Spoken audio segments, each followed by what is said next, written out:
Loubésiens, chers Loubésiennes, je suis très heureuse d'être devant vous pour ces vœux, même si nous aurions tous préféré nous réunir à la coupole. Espérons que nous y serons bientôt.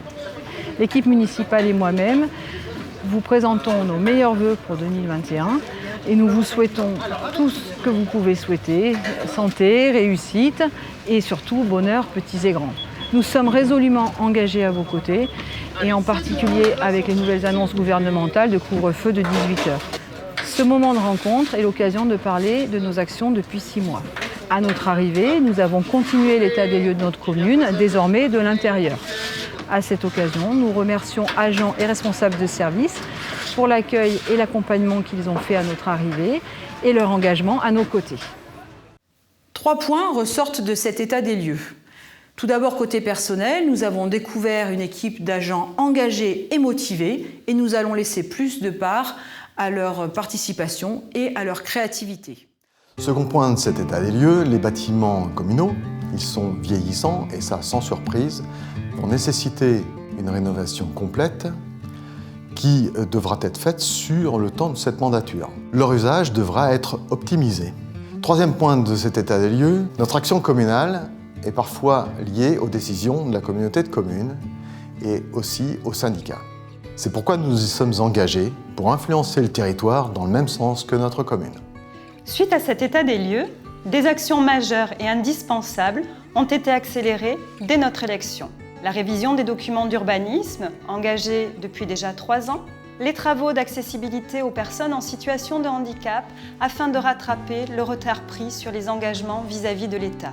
La recherche de nouvelles subventions pour accompagner nos projets, le recrutement de postes clés de la mairie, comme celui du DGS, le directeur général des services, la directrice de l'action culturelle, le coordinateur enfance-jeunesse, l'agent chargé de la communication et l'agent de surveillance de la voie publique. Nous avons aussi accéléré la modernisation des outils informatiques avec la mise en place d'outils partagés tels que le portail famille qui sera bientôt lancé. Tout ceci s'accompagne de l'achat d'équipements pour faciliter le travail des agents. En parallèle, nous avons mis en œuvre les 30 mesures de notre feuille de route 2020. 22 mesures ont été réalisées et parmi les 8 restantes, 4 le seront courant janvier et les 4 dernières ont dû être retardées en raison de la crise sanitaire. Une belle performance pour cette année perturbée où nous avons dû en permanence adapter l'action municipale au contexte sanitaire compliqué. Aussi, pour faciliter la vie des Loubésiens, nous avons tout d'abord activé l'action sociale envers les personnes vulnérables et isolées et nous avons soutenu l'activité économique, en particulier les commerces et les producteurs locaux.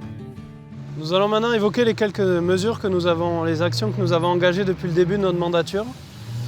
En termes de mobilité, nous avons commencé à protéger les circulations de pistes cyclables de la voirie existante et nous allons continuer.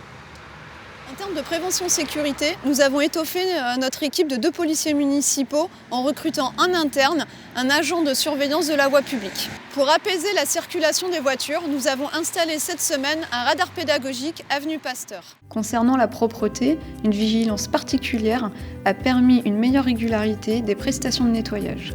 À noter à ce sujet que les WC publics en face du cimetière sont maintenant rénovés pour le confort de tous. Au sujet des déchets, un travail conséquent a été mené par les services municipaux sur les décharges sauvages, mais aussi par le CEMOCTOM sur les difficultés rencontrées par les particuliers, avec pour objectif de réduire nos déchets. Au sujet de l'urbanisme, nous avons repris le travail initié par l'équipe précédente et orienté vers nos volontés politiques. Nous finaliserons le PLU fin juin et laisserons au service de l'État le temps nécessaire à l'instruction de façon à avoir une application fin 2021. En parallèle, 3 aménagements paysagers ont été réalisés en collaboration avec les habitants dans le cadre de notre engagement à planter 1000 arbres. Donc le premier a été réalisé au lotissement Caju, le second sur le passage Saint-Aignan et le troisième près de l'école Jean de La Fontaine. Côté économie, nous avons soutenu les commerçants et les producteurs loubésiens face à cette crise sanitaire et économique. Tout d'abord en offrant des chèques cadeaux locaux aux agents et à nos aînés et en organisant, juste avant Noël, un marché de producteurs. Il est difficile d'aborder tous les sujets aujourd'hui avec vous, surtout en vidéo. Nous allons donc continuer à vous tenir au courant via le journal municipal et les supports numériques. en particulier sur la ferme alimentaire, sur la nouvelle école et sur la politique culturelle. Surveillez donc nos publications dans les semaines à venir. Nous vous souhaitons nos meilleurs vœux pour 2021, pour vous et pour vos proches, que cette nouvelle année vous apporte tout ce que vous souhaitez. Et à bientôt dans Saint-Loubès!